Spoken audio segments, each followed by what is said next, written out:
And we're live. Good to have you all back here. You can see I'm still on the boat, and you can also know right now that things have just gotten progressively worse. Oh, funny. I say progressively, right? Shall we say progressively worse for one Letitia James?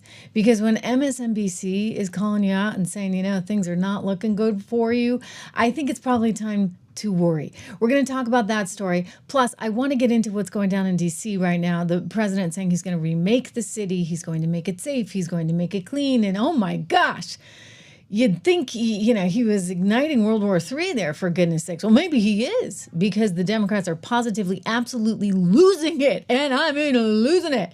Like full-on meltdown over this, except for there's one, the media too. It's not just the Dems. The media is losing it. I mean, the New York Times, for goodness sakes, you'd think they lived in D.C. They're like, D.C. is fine. D.C. is safe. I'm sorry, guys. Like, you don't live in D.C. Trust me. Like, go visit D.C. and tell me how safe you feel on the streets of D.C. So D.C. very much in the crosshairs right now. And I want to just point out that Adam Schiff, his issues, shall we say, have just grown so much worse. I mean, the Schiff show, well, just remember what he said. And when you find out what just went down allegedly, with the whistleblower coming forward saying, you know what, Adam Schiff was out there trying to release classified intel. It's believed he did release classified intel in order to somehow, I guess, take down Trump. Apparently, according to these documents, and we'll get into them in the show, he actually thought he had a shot of being the next director of the CIA. Oh, that would have been great, right? Wow. But he was very aspirational, and he thought he had a chance at that under Hillary Clinton. It's all come out in these whistleblower documentations. There's 3,500 pages of evidence that Adam Schiff had access to, and people are saying, like, this is treasonous. So he's in a lot of trouble, not just because of what's going on with the alleged mortgage fraud. You can't have two primary residences. You can't have a primary residence in the state of Maryland when you're the representative from California, but also because of what he did vis-a-vis this.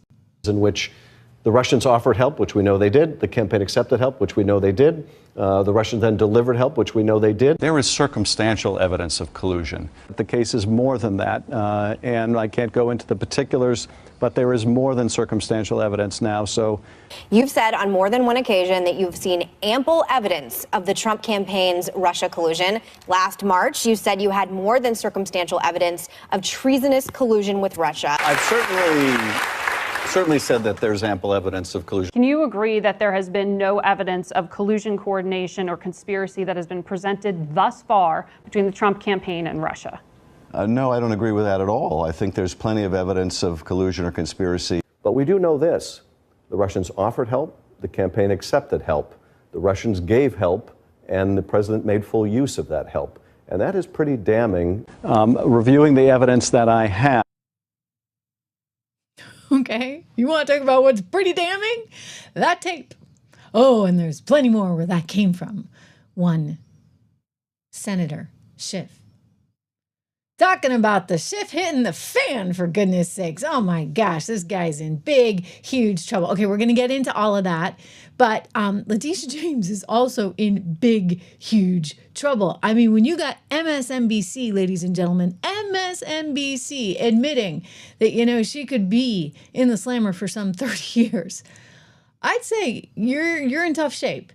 Now, they brought their legal analyst on last night to talk about what she's really facing, which I'll just simplify it for you. It's 30 years in prison, okay? 30 whole years in prison. Letitia James is in serious trouble, and she's got two investigations from the DOJ. One coming out of Northern Virginia, the other coming out of Albany, New York. So this is the big deal. The subpoenas just went out in New York, and just to understand the scope of what she's facing, I think it's one thing to hear it from me, right? It's another thing when you hear it from the legal analyst on MSNBC. Like, this is not good. It's not good for her. I mean, it's how shall we say, karma?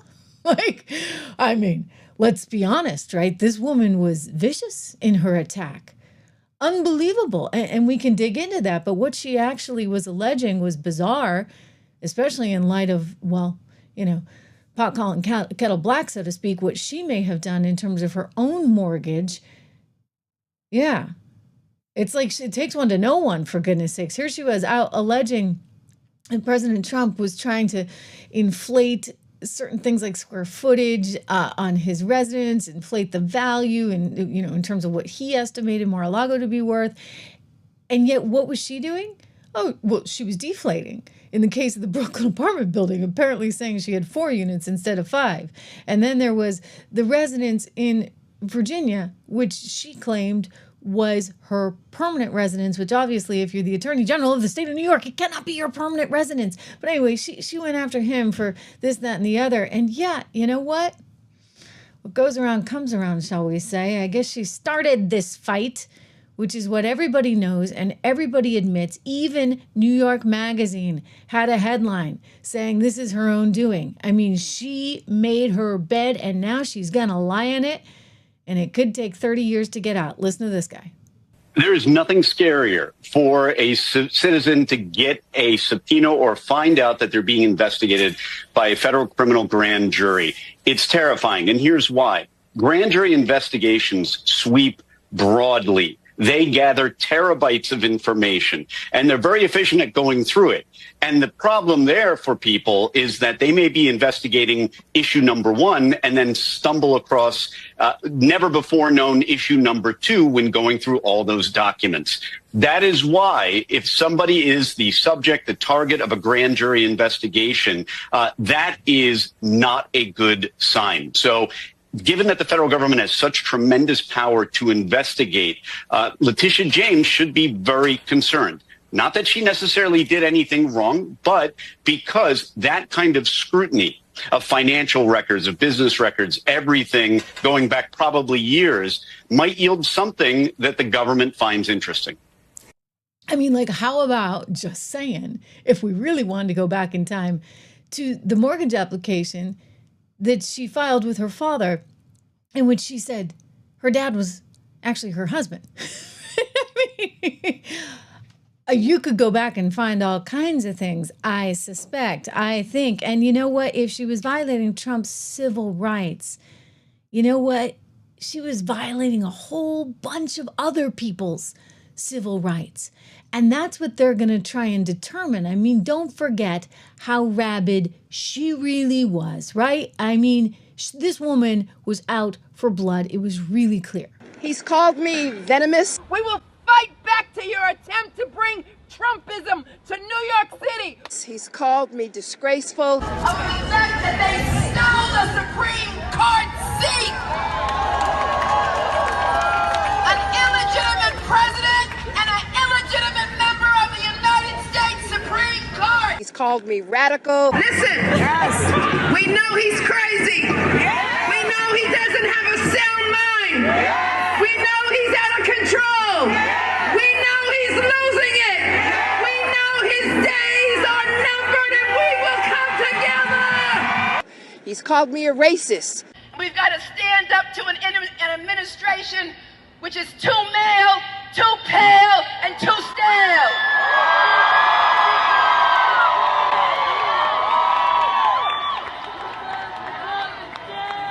Too male, too pale, and too stale. Too male, too pale, and too stale. Thank you. Well, it's all coming back to bite her big time. And again, think about what's going on now. You get the Albany case in which they're alleging she violated Donald Trump's civil rights. And this is something that has come up, has it not before? I mean, I think about something that Stephen Miller said rather recently about how she really did far more than what people were talking about vis-a-vis the concerns about the mortgage, fraud. For lack of a better term, okay? Mortgage fraud. And I saw one of your comments. You guys are saying, maybe 90% of members of Congress committed mortgage fraud. I mean, that's unbelievable to me. You do not just, say, hey, I want to save a couple points. And it's even less than that. It's like, a quarter of a point probably that they're saving on their mortgages and doing that. But it wasn't just that that's being alleged now. It's this other thing that's coming forward with this other investigation. So they've got two bites at the apple. So basically, Pam Bondi's going to say, okay, you in Albany, you in Northern Virginia, you guys both go at it, see what you come up with. And then, the grand jury investigation, it's a big deal. And I do think it's going to result in indictments. Anyway, here's Miller talking about just how bad she is and how she weaponized her job. And don't ever forget that. Letitia James is one of the most corrupt, shameless individuals ever to hold public office. She is guilty not only of those crimes, but of countless more crimes by using and abusing her public office to try to persecute an innocent man, depriving him of his rights, engaging in a conspiracy to obstruct our election, and to overthrow our democratic processes and procedures. She is guilty of multiple significant serial criminal violations. Yeah. Okay. So he's laying it all out there. Pam Bondi now has an investigator in charge of this investigation. And yeah, I think it's going to result in some real problems. Some indictments coming forward for Letitia James. I mean, not to mention Adam Schiff, and we're going to get to him in a minute, but you want to know how important this is. Remember when Matt Gaetz was actually asking Merrick Garland all about this? He was like, so wait a second, were you guys in cahoots somehow? Was Letitia James and her office talking to you guys? Was Alvin Bragg? Was Fannie Willis? This was what he was trying to get to the bottom of, because they were trying to understand how orchestrated all of this was. And I suspect now with this discovery phase, as they do this investigation, they're going to have access to a lot of things that they want to know more about, shall I say. In other words, how rigged was this? How purposeful was this? I think you and I know the answer to all that. But it's important that the rest of the world understand. I mean, it's all coming out now. It's amazing, just amazing what went down and how they tried to take him down, how they tried to derail him before he even got into office then back in 2016. But Matt Gaetz was asking Garland about this. This was, maybe a couple of years ago. And this is an important sort of thing he's getting at, because he's trying to understand what the coordination level was. Well, now we're going to find out. Watch. Communicating with these state and local prosecutions against Trump, you can clear it all up for us right now. Will the Department of Justice provide to the committee all documents, all correspondence between the department and Alvin Bragg's office and Fannie Willis' office and Letitia James's office? The offices you're referring to are independent offices of state. I get that. The question is whether or not you will provide all of your documents and correspondence. That's the question. I don't need a history lesson. Well, I'm going to say again, we do not control those offices. They make their own decisions. The question is whether you communicate with them, not whether you control them. Do you communicate with them, and will you provide those communications? You make a request. We'll refer it to our Office of Legislative Affairs. But see, here's the thing. You come in here and you lodge this attack that it's a conspiracy theory, that there is coordinated lawfare against Trump. And then when we say, fine, just give us the documents, give us the correspondence, and then if it's... And so did you notice how he tried to punt? He didn't want to actually give an answer to anything. Yeah, I'm really close to the camera right now. I'm on the road, by the way. I'm still, as you can see, still traveling, still on the boat. So hopefully this show gets through to you loud and clear. I'm using Elon's Starlink, so I'm going to hold him accountable if I don't get through to you right now. Anyway, that's a perfectly reasonable request, and Matt was never able to get that. He was demanding some kind of, record of the correspondence. Now they're going to be able to get all this, and that's what's really important. So I do think that she's up against a lot right now, and it's good. It's the right thing to have happen. I mean, we need to have consequences, right, for people like Letitia James. We also need to have consequences, ladies and gentlemen, for the likes of the Schiff show. I mean, we're talking about the Schiff really hitting the fan. Everybody's having fun with this one because you can't help yourself. I used to always say the Schiff show, but the Schiff hitting the fan, it really is. I mean, it really is. So all kinds of things have come out just within the last 24 hours, including this little wowza. So there's 3,500 pages of classified intel that Adam Schiff had access to. And he basically used all this intel to come up with, which was, by the way, manufactured, right, by the Democrats, including Hillary Clinton's team. Yeah, the law firm that she hired, Perkins Coie, Perkins Coie went out and hired Fusion GPS. They went out and hired Christopher Steele, who went out and hired somebody that we even suspected of being, what do you know, a Russian spy. Whew, 6 degrees of separation. It gets a little too close for comfort, right? So anyway, she had some sketchy characters, shall we say. I mean, Perkins Coie had like a nice reputation, but it just kept getting a little bit murkier, right, as you went down. So all this stuff was created that we now know that, right, by the opposition research team. It was fed to Democrats, including one Adam Schiff, who then went forward. I mean, he impeached the guy 3 times, right? I mean, it was one thing after another. So he had an axe to grind. He wanted, of course, to, now we know through this whistleblower that he wanted to be the head of the CIA. God help us, had that thing come to fruition, for goodness sakes. I'll tell you, Americans, we tend to get these things right. And we knew that the Clinton team would be a bad team, but, they didn't get in, and it's like nobody could handle it. So now what are we dealing with? We're dealing with a guy who may actually go to prison for, well, could we say this is treasonous? I think you could. Because, if you have access to specific intel that's classified and privileged, people are mad at Julian Assange. Well, he's paying the consequences, is he not? So why would Adam Schiff get off the hook? He had a guy or a girl. We don't actually know if it's a guy or a girl. It's a whistleblower. He had somebody on his staff that told him, buddy, you can't do this. You just can't do this. And he wouldn't take that seemingly for an answer. So this is all what has come out. Let me show you here in part of this documentation that was first reported by Just the News and has now been picked up, well, by some of us, not all of us, right? Because the mainstream media doesn't want anything to do with these things. Anyway, when he was, running the show there, the Schiff show, as I like to call it, he believed that he would have been appointed, allegedly, as the director of the CIA had candidate Hillary Clinton won the election. That's according to the whistleblower. Now, also according to the whistleblower, and this is really, really important, in February of 2017, that would be February 13th, 2017, he instructed the staff that he wanted to, quote, drive the Russian involvement issue into a joint inquiry similar to the 9/11 Commission. And to do so, he instructed the staffers to use any sources they had developed to gather information, which was then going to be made public through the media in order to compel public opinion. You see how they're trying to manipulate public opinion over and over and over again. It's really pretty darn gross.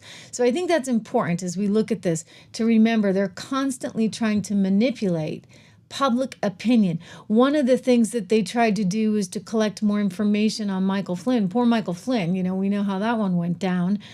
Information on Michael Flynn's contact with Russia. They tried to deflect the request by telling them that the information was likely held by the FBI.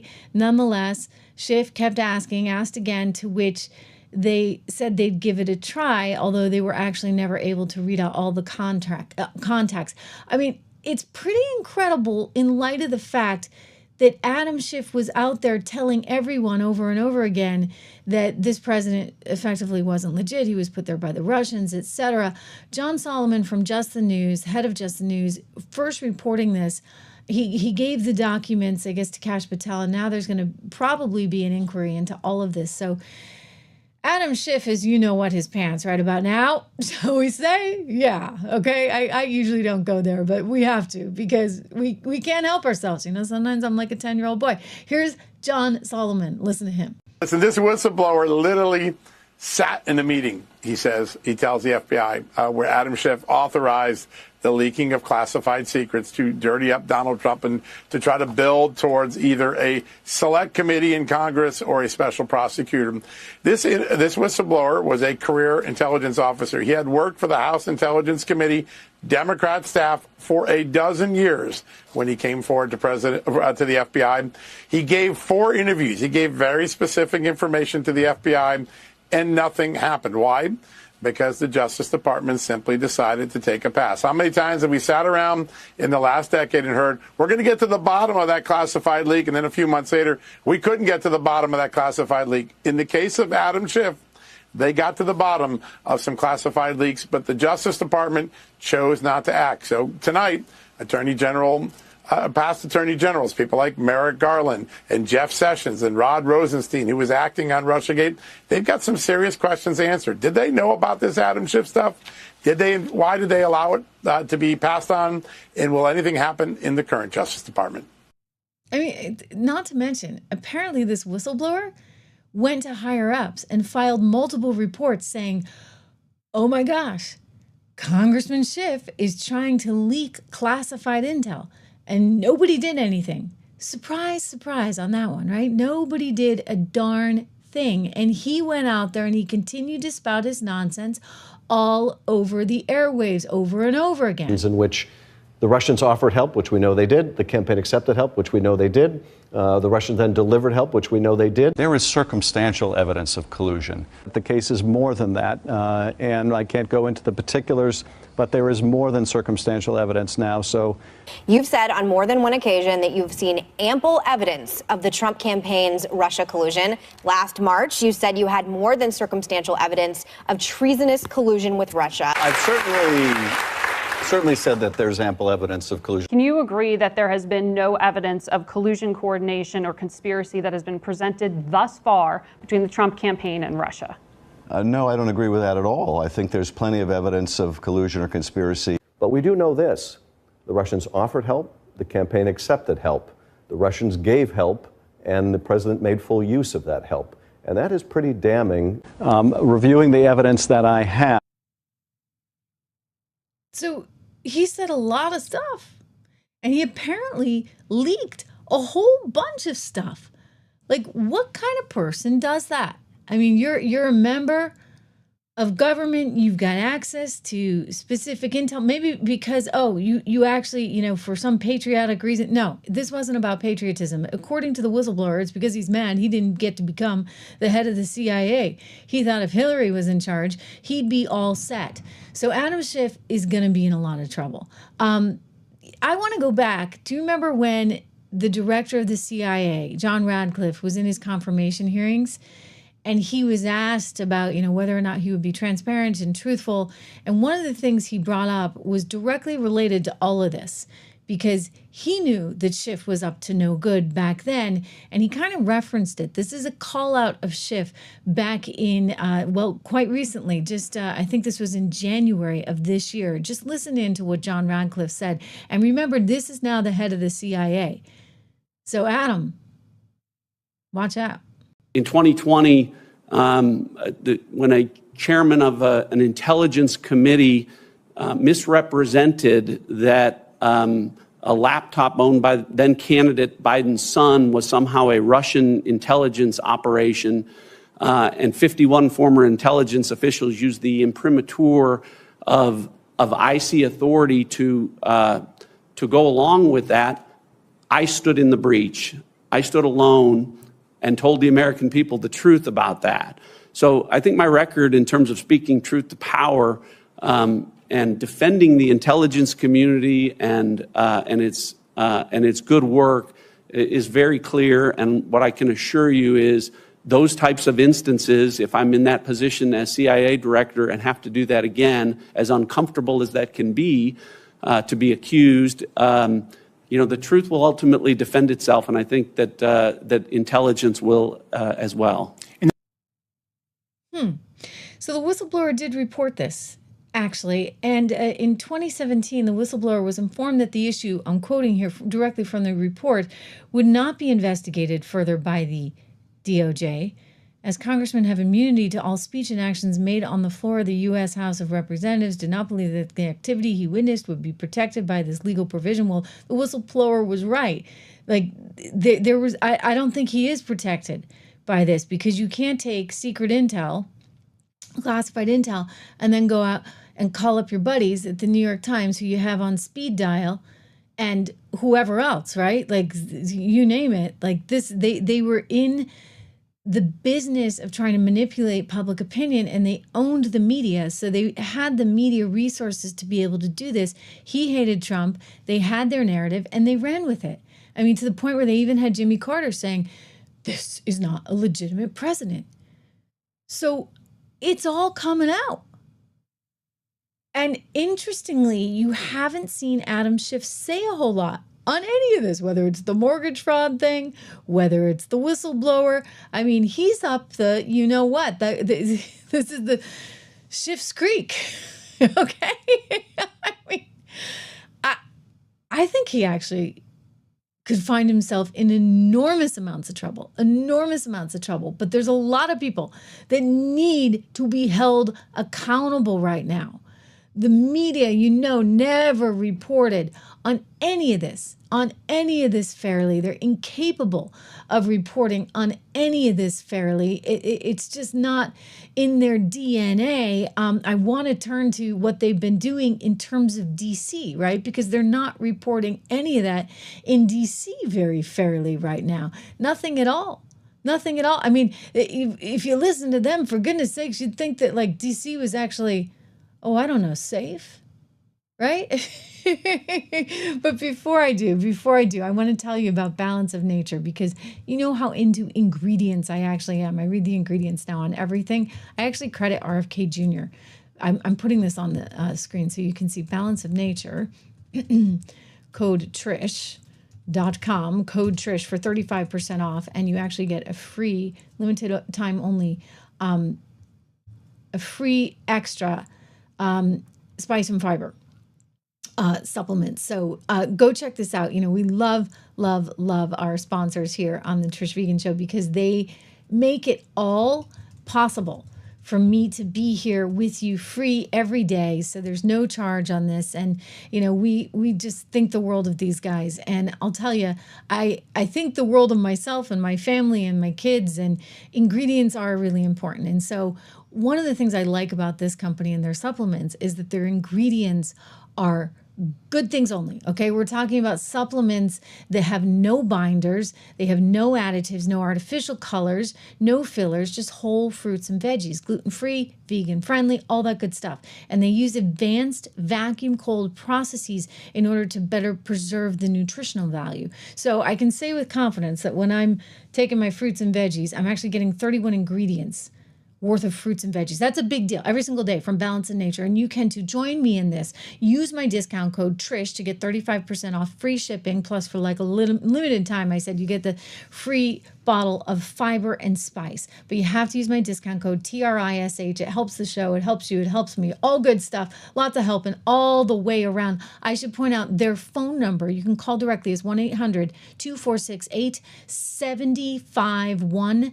751. So 1-800-246-8751. Is that right? Yeah. Okay. I'll put, you know what I'll do? I'll make sure that we have it in the show notes as well for you. So do give them a call today. Meanwhile, back to how the media here is so viciously on one side and one side only. I want to look at what's going on in DC, because this is a big story, you guys. A very, very big story. It has some elements I want to bring you. So I'm just taking a look at the rundown so I can make sure that we have them all here. And indeed we do, because Donald Trump is taking over DC in the interest of making this a safer and better place, right? Who's going to argue with that? Well, the media.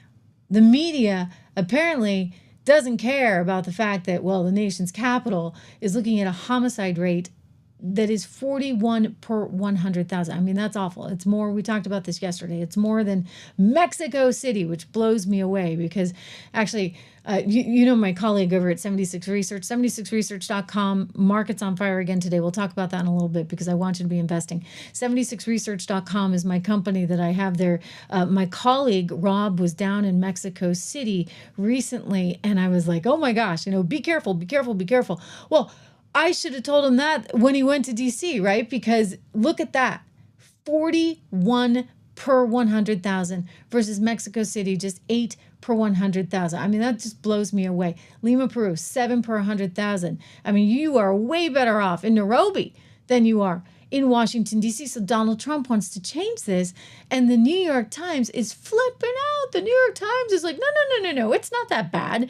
Look at this. Look at this. Okay, this is in today's paper. In many American cities, the rate of violent crime rose sharply during the coronavirus pandemic and fell in the years afterwards, now returning to pre-COVID levels. Washington's crime spike lasted longer than that of many cities, but over the past 18 months, violent crime, they write, there has fallen considerably. It's like they're trying to give them a pass. They're like, okay, it went a little bit longer, but it's getting better. It's getting better. The murder rate has declined to 2019 levels. Oh, like that was really good, right? 2019 was still horrific. Okay, it's been horrific for years. In fact, I'll tell you, it's been so horrific for years that you can even think about, Joe Biden back in, this is 1992. Wait till you see this one that I found. Okay, Joe Biden, 1992, on the floor talking about how he goes out of his way to make sure that he doesn't get carjacked. Yeah. In D.C. So don't tell me, New York Times, like this is something, Johnny come lately, and let's go back to the levels of what? 2019. I mean, you've had a problem there for decades in D.C., and finally someone's coming along and trying to fix it. And I mean, what do they say? Don't look a gift horse in the mouth? And yet, what do? They look a gift horse in the mouth. Of course, here's Joe Biden. Driving home, my staff who lives here in the Hill reminded me, don't stop at a stoplight until I'm out of town. If I see a red light late at night, since there's very little traffic, slow up at the other block so I never come to a full stop except in the middle of the block because of carjackings. Stopping at a light? Yeah, because of carjackings. So he was like speeding through lights, right? His staff told him to do it. He had an excuse because DC was that dangerous. That was back in 1992. I gotta tell you, like this is crazy. And yet the New York Times is trying to make excuses. It's as though they're like, well, hey, we're back at 2019 levels. Whoop-de-doo. They said this is not the city that the president described on Monday, one of crime, bloodshed, bedlam, and squalor that was in need of liberation. Well, hey guys, I'm sorry, he kind of outsmarted you on this one now, didn't he? Because it turns out that legally speaking, the president has every right to be able to go in and take hold in an emergency situation of the DC police force, right? Because it's not a state, doesn't really belong to anyone. So the president does have jurisdiction there. And he's saying, it's that bad. We have to do something. And the media just keeps losing it. It's like the little boy who cried wolf. Again, don't look a gift horse in the mouth, for goodness sakes. I want to show you what the president said right here as he spoke about the disaster that is D.C. Driving home, my staff who lives here in the Hills. That's the wrong one. Good thing he's not there anymore, right? It's amazing. He actually was kind of with it, kind of, back in 1992. Here we go. This issue directly impacts the functioning of the federal government and is a threat to America, really. It's a threat to our country. We have other cities also that are bad, very bad. You look at Chicago, how bad it is. You look at Los Angeles, how bad it is. We have other cities that are very bad. New York has a problem. And then you have, of course, Baltimore and Oakland. We don't even mention that anymore. They're so far gone. We're not going to let it happen. We're not going to lose our cities over this.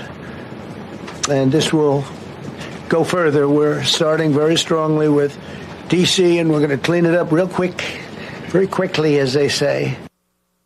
You'll have more police, and you'll be so happy because you'll be safe. When you walk down the street, you're going to see police, or you're going to see FBI agents. We're going to have a lot of agents on the street.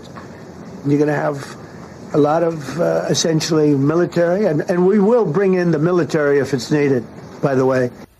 No. All right, you heard that, right? So again, part of the media outrage.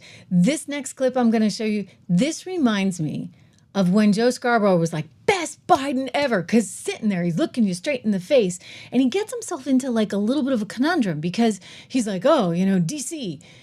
And he can't like ignore the fact that DC is dangerous, okay? I'm sorry. Like it just is dangerous. So is New York City for that matter. All right. So he starts to like go down this path and he's like, well, so he's struggling on DC. And then he flips around to New York and he's like, oh, but it's so safe now. And I'm like, really? Oh, clearly you moved to Florida or something, right? I heard you're doing the show live out of Florida there. Good for you. Home studio out of Florida, save on the tax. Maybe it's a little safer than the likes of New York City. Anyway, watch this. It's classic. And just remember, best Biden ever. What a liar. Don't bring in the military.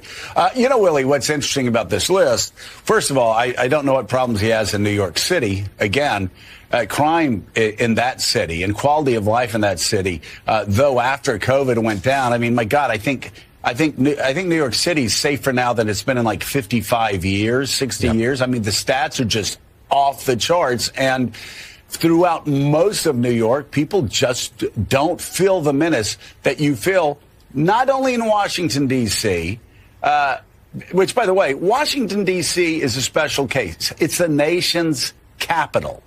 And again, my beef going back to my days in Congress always was, well, why isn't Congress doing more? I mean, they're really letting the nation's capital be guided by the lunacy of Marion Barry and some people on the city council that have some crazy ideas about, stopping the police from doing their jobs.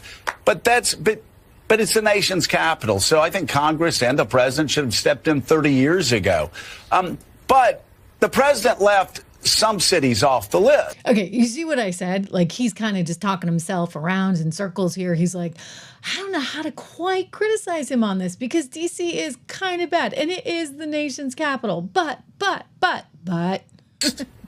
Of course, red state cities that actually some of the most dangerous cities in America, whether you're talking about Memphis, Tennessee, Birmingham, Alabama, or a lot of other cities in red states that are per person just as dangerous or actually more dangerous than Washington, D.C. I'm just looking at your comments, you guys. Please my mind. By the way, thanks for reaching out on Twitter. Right, so that's why everyone is moving to New York City. Not. And then let's see. We've got a few more of them here. I'm just dying. You guys are like, yeah, you know why crime is down is because look at this. Greg Prince, and you're right. George Soros's judges, they're not prosecuting. I mean, I spoke with a nurse actually in DC who told me an interesting story. She is married to a cop, and she said like they're not being allowed in New York City to actually move forward on crime because they're trying to keep the numbers so low. So think about that for a second, okay? So it's all about optics and not about like, how it really is. So again, remember, as everyone tries to tell you, like the New York Times, oh, it's safe, it's safe. These are the numbers. That doesn't look very safe to me, okay? And you know who else it doesn't look safe to?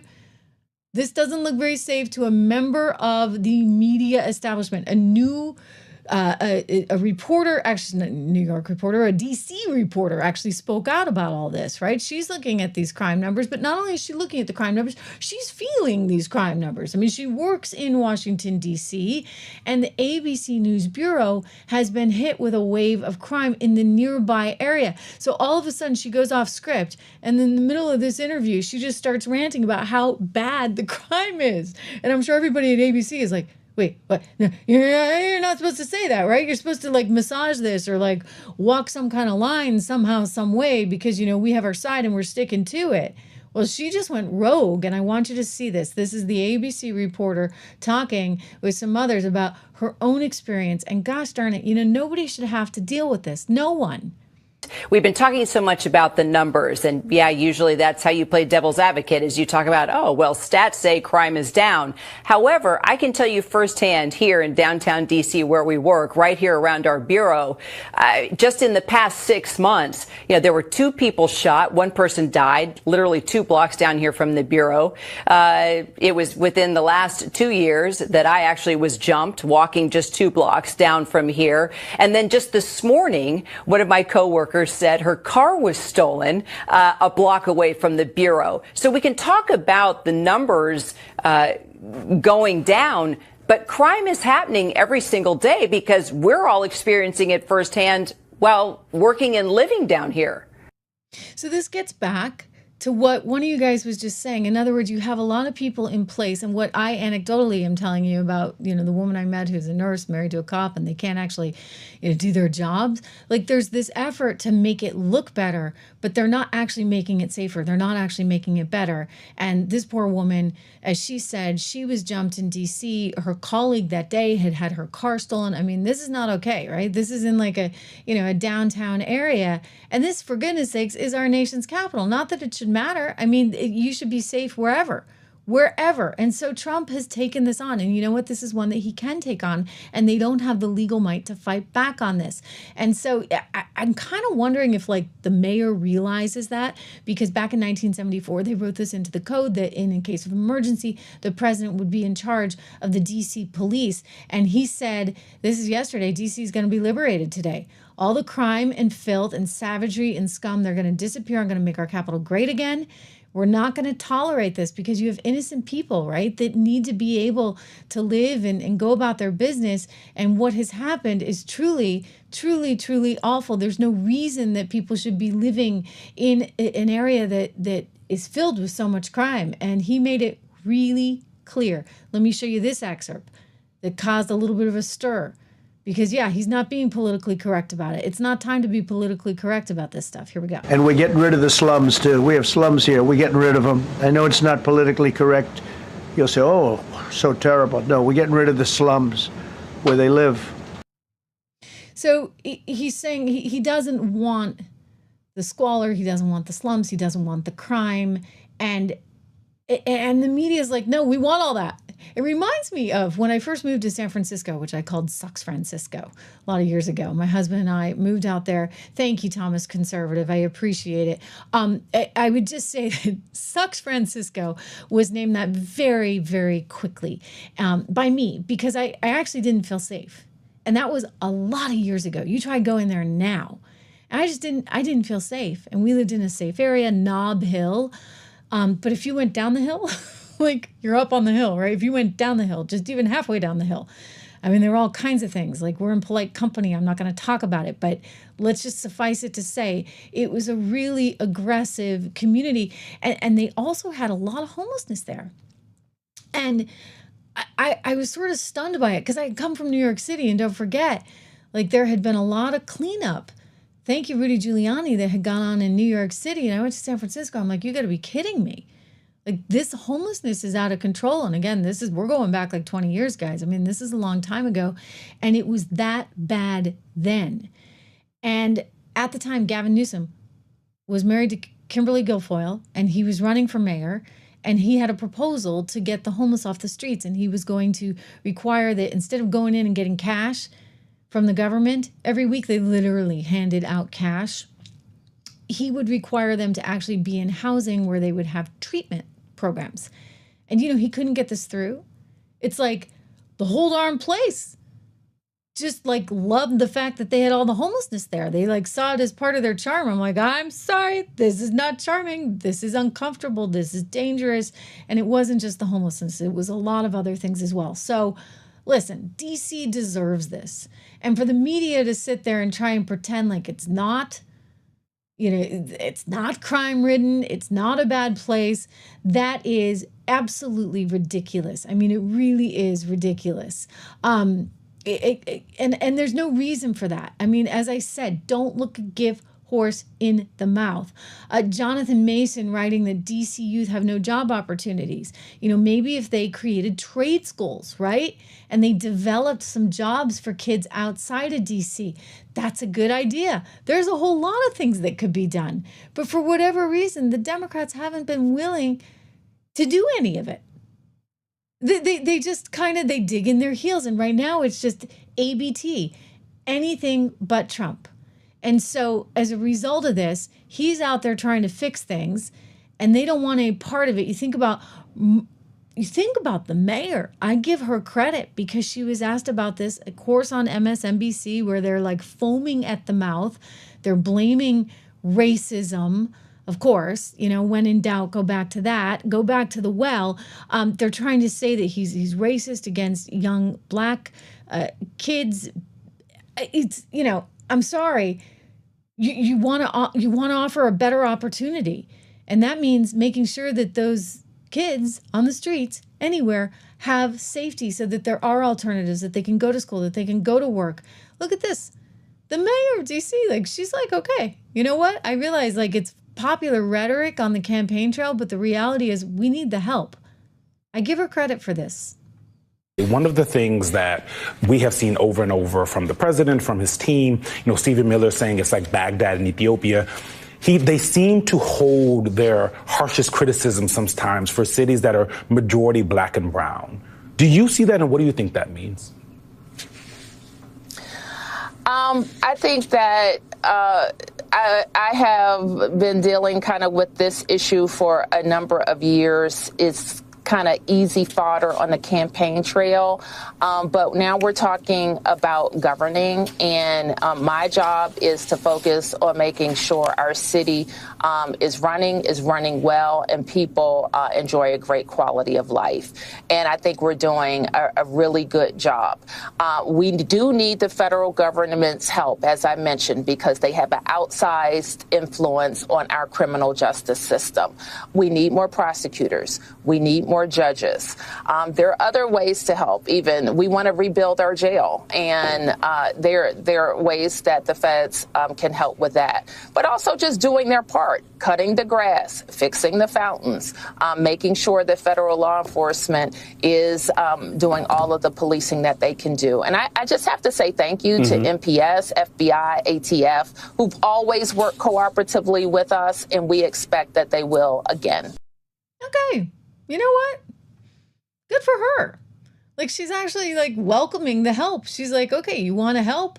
I'll take it. We need the help.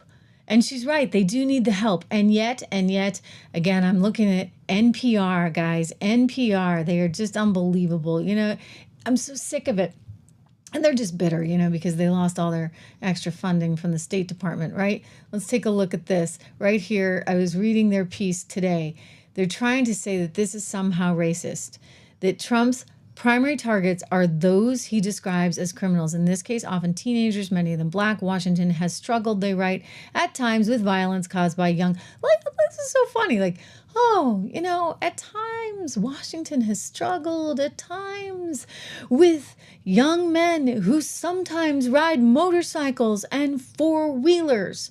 Trump spoke about them at length Monday. The city's Metro Police Chief, Pamela Smith, was asked about the issue in a separate Monday press conference, and she said, quote, "We want young people to be safe in our city. We want them to be able to enjoy the activities of our city, but," now this is interesting, this is the police chief, she said, "we're not going to tolerate the kind of criminal activity that we've seen in the past." Okay, now you have both the mayor, a black woman, and the head of the police, also a black woman, saying, yeah, like, we're going to crack down. I mean, I don't know where you guys were in the past. Like, suddenly now you're not going to tolerate it. Good. I don't know why you tolerated it earlier, but better late than never, I guess.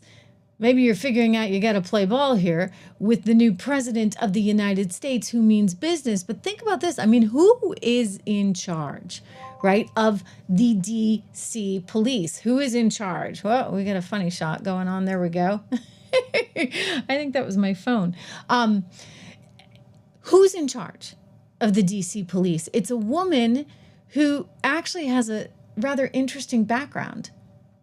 Very interesting background. This is Pamela Smith, ladies and gentlemen, and she's not exactly who you would think of for a job like this, only because her background doesn't quite match up to be, it has nothing to do with her being a woman, nothing to do with her ethnicity, and everything to do with, she really hasn't worked as a, dare I say, real police officer, because I don't think, working in the canine department, training dogs or training drivers, or actually being the DEI chief. Like, I just don't think that really, or park ranger. Like, I mean, look, I'm just a layperson here, right?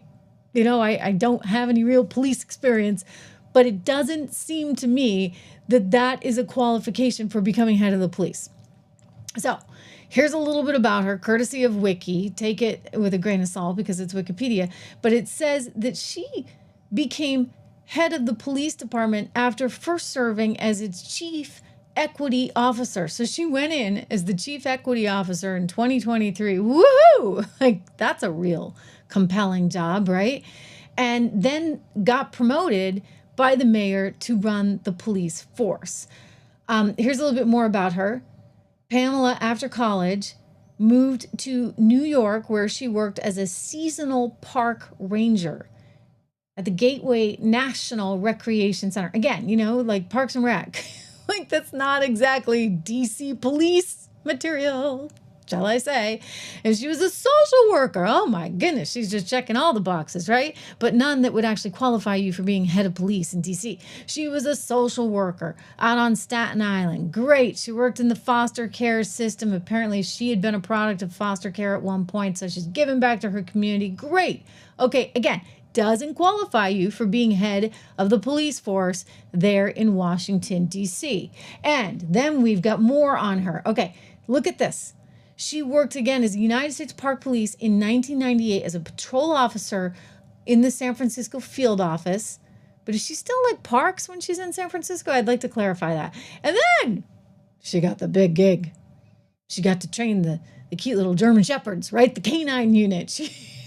I mean, really? Okay, so she became the canine unit handler, and then went on to help law enforcement driver training in a program in Georgia. So again, I'm just looking at this, and I don't know how on earth, except that we had a sudden push in society with the wokeness and the DEI, and suddenly this woman gets promoted to run the DC police. I mean, that's a big, big jump, right? From the canine trainer and the driver teacher and the park ranger to this. So here's where it all came together. In May 2022, she became the chief equity officer assigned to the executive office of the chief of police in DC, and she led the department's efforts on diversity, equity, and inclusion. She was really focused on DEI. She supervised the whole DEI operation. And in the interim, I guess now the numbers are a little bit better, but don't forget, you're not allowed to arrest, certain people if they're a certain demographic because you don't want that on the record, et cetera, et cetera, et cetera. You have a whole lot of things going on, a lot of layers that have nothing to do with actually keeping a city safe. And this woman is running the whole shebang. And she has really, in my estimation, no qualification to be doing so. She's kind of this DEI queen. So why is she there? Well, I think we know why she's there, right? She has to be there because, she checks all the boxes, and they put her there. And these days are over. I mean, I would just say, Harvard had to learn it from the Supreme Court. Disney's having to learn it from the FCC head, Brandon Carr. You're actually violating the law if you're picking someone just because of their race, their ethnicity, their gender. You can't do that. It's like best man or woman, period, for the job. Okay, that's who we are as a nation. We're a meritocracy. You guys might not like it, but here's the reality. Well, I know you like it, but some other people out there, they don't like this because they want, what they call equal outcomes. They don't want equal opportunities. They want equal outcomes because they're all a bunch of socialists that, frankly, need to go and live in a socialist country where they'd be much happier, right? Go to Venezuela. Be my guest, for goodness sakes. This is partly why I started 76 Research. You guys have heard me say this before, but I was so sick of this DEI stuff, which actually was affecting markets and investing. And I'm like, this is wacky. Like, you want to invest in companies that are good companies. They're going to make money. Like, it's not that hard. We don't have to worry about, do we have somebody with purple hair and green fingernails on the board? We just need to worry about whether or not it's a good company and is going to produce profits. By the way, speaking of which, and you go over to 76 Research when you can. I'm just going to put it in the show notes right here for you. 76, actually, we're live, so I'm just putting it into our chat. I can't, look at this. I can't, what do they say? Walk and chew gum at the same time. 76 Research. I can't actually write and spell and talk to you. I'm sorry. At the same time. So when you can, go over to 76 Research. Use code word dollar, DOLLAR. I can talk. Maybe not type and talk, but I can talk. .com. Get it for $1 a month. First 2 months. If you don't like it, we'll refund the $1. No harm, no foul. But I think it's really important to be investing for the future right now. I still think that there's upside to come. I know that the markets are way up and there's a lot of optimism. You've got this great read on inflation. Now, I'm the only one who's probably going to tell you that, because you look at the way everybody else is reacting here and they're all freaking out. Let me show you. I mean, markets are higher though. You know what? The markets are higher for a reason. The markets are higher because they recognize what I recognize. And let me just double check and make sure they still are higher, because as I came to air, they indeed were. And yes, we're looking at S&P up about 1%, over 1% on the Dow, NASDAQ up 1.2%. And this is because inflation held steady. That's the Wall Street Journal headline coming out today, and they kind of had it right, although they got a little overly fixated on the core number, which rose to 3.1%. Not a big deal. You know why? Energy prices, they're coming down. Food prices are coming down, and the core number excludes food and energy. And I love how liberals always want to look at the core number. And I'm like, wait a second. You need the overall number, because you can't exclude food and energy. Like, people actually, what do they consume? Food and energy. So when you guys keep looking at the core number to make yourselves feel better, that's not the number that actually affects everybody. So the core number, it's fine, but you know what? Here's the New York Times interpretation of this. By the way, Paul Krugman's been put on notice. Donald Trump the other day came out on Truth Social and he called out Paul Krugman. He's the economist who teaches at Princeton and writes for the New York Times. And, you know, he's been wrong on absolutely everything because he always thinks that Trump is going to fail. And what do you know? Like, Trump succeeds. And so everybody was like, oh my God, the inflation is going to be terrible. Like, we're going to have a horrible inflation. Just wait till this report comes out. And you know what? It didn't budge. It was 2.7%, the same as it was last month. What does the Fed shoot for? Somewhere between 2 and 2.5% inflation. They want a little bit of inflation because you want to have that expectation of inflation. It helps encourage people to buy today, as opposed to saying, well, I can buy next month, right? The deflation is really scary because then people just don't buy, because they're like, oh, the price is going to go down, go down, go down, go down. At least with a little bit of inflation in the economy, the thinking is you have it working smoothly. So this report came out in the New York Times. They were just itching. So was Bloomberg for a big, big, big number on inflation. They're like, you know, it comes in light at 2.7%. What are they going to do? They still print this headline. Check it out. U.S. inflation report shows effects of President Trump's tariffs. And so they you know, they're like, oh, it's clothes and these sorts of things. Well, you know what? Like, I'm sorry, but maybe we shouldn't be buying, you know, disposable clothing on Shein, the Chinese site with all its toxic chemicals in it, right? Like, maybe it's time that we actually have stuff that is made in America and is safe and is good and we like and we know is good. But I would say that, you know, the markets overall, we're seeing this optimism, and it's important. I love seeing the optimism. I encourage you to go to 76 Research. I also encourage you, as we think about optimism and a growing economy, what else is going to benefit from that? Energy.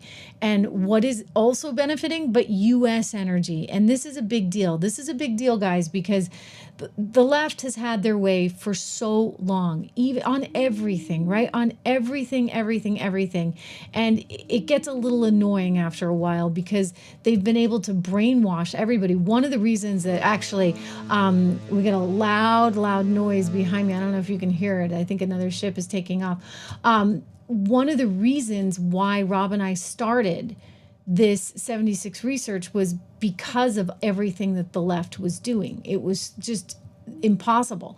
And part of that, you know, he tells a great story about how he wanted to invest in an energy company. He was working in a big fund, but because of all the rules and regulations regarding this wokeness, he actually couldn't. And he's like, this is when the light bulb went off. Like, this has just gone too far. This has really gotten crazy. They tried to really restrict the U.S. energy industry. But you know what? The U.S. energy industry, it's good. I mean, fossil fuels. Think of how that they have been able to change our lives in really meaningful ways. I mean, air conditioning, just the basic, you know, I'm overseas right now in Europe, and they're not as into air conditioning, shall we say, as we are. They're just not, because, you know, They're very conscious of energy, and we commend them for that. But the air conditioning is not everywhere, and you go to some third world country and you really don't have it, and the life expectancy, right, is not the same as where you do have it. You think about all the medical devices that work off of fossil fuels. They're not all that bad, and I think it's important to just remember that they have really extended our lives in meaningful ways, and we should appreciate that. In fact, that big noise, if you heard the foghorn, that was actually my boat that I'm on departing right now, because I'm looking at the screen and I'm feeling all of a sudden a little bit of motion underneath me. So anyway, long story short, they are one of our great sponsors on the program. This is a company, NASDAQ listed, Prairie operating company, high growth, low cost producer of safe and responsible American energy. You can learn more by going to oilfacts.com. So we appreciate very much their patronage. But, we began the show talking about both Adam Schiff and, of course, Letitia James. And at this moment in time, as we consider just the hysteria from the media, as we consider what's going on vis-a-vis DC and the crackdown there, as we think about Adam Schiff now in the hot seat, I would just say, there's going to be a whole lot of people that are going to be facing consequences. There are some that might be more top of agenda. I mean, Adam Schiff certainly would be one. I think Letitia James, they were both pretty egregious in what they did and how they did it. And so this is a little bit of payback and retribution. And before anybody says, well, that's not good, we shouldn't be doing that, and I know a lot of folks on the left are saying that, here's the reality. Think of what went down and think about how that can never actually happen again. I mean, you just can't say, I don't like the other side, so I am going to make their lives miserable. You have to remember, this is a country. This is the United States of America. And so no matter which side wins, we need to keep moving forward. They've rigged the game for so long. We didn't even get a chance today to talk about all the gerrymandering, right? But you think about all the gerrymandering that they've done, and we'll get into that in better depth tomorrow, because I've been looking at these numbers and I'm like, wait a second. You get states where you have almost half the population that happens to be Republican, and yet they don't have any Republican representatives in Congress. No. Why is that? Because these guys have gerrymandered the heck out of everything. Because when they're in charge, they take the ball and they run with it. And we try to be nice. We're nice, good, conservatives. And they take advantage of that. And so now Trump's coming in. He's like, enough is enough. You know what? You guys had your chance. You've ruined so many American cities. D.C. is certainly top of the list. Chicago, hey, you might be next. New York City, watch out. L.A., it's already clear. He's made it clear to Gavin Newsom. We can send in the National Guard when we need to, and we will. And we have authority to do that from the federal court, the 9th District Court, Circuit Court, that actually ruled in our favor for that. So I just think that all of this is coming to a head, and he's taken no prisoners, and he's out to do what he wanted to do from the very beginning. And so expect a lot of change, and it's going to be rocky, but that's good, right? And meanwhile, we're nearly 1 million. We're nearly 1 million subs. I'm so excited about it. Thank you for all you guys do to make this show a success. I'm going to be back with you tomorrow with much, much more. We're going to get into this gerrymandering stuff because it's pretty important. And then in the meantime, I'm going to go have a little dinner. I'm actually 6 hours ahead of you. Can you believe that? Where I am. It's good. Right before school starts. I'll be able to get up really, really early. And the kids will too. That'll be a good thing. Anyway, thank you for being here. Thank you for doing your part to make this a success. We are very close to 1 million. We're going to be having a party very soon. Thank you again, and I'll see you live tomorrow.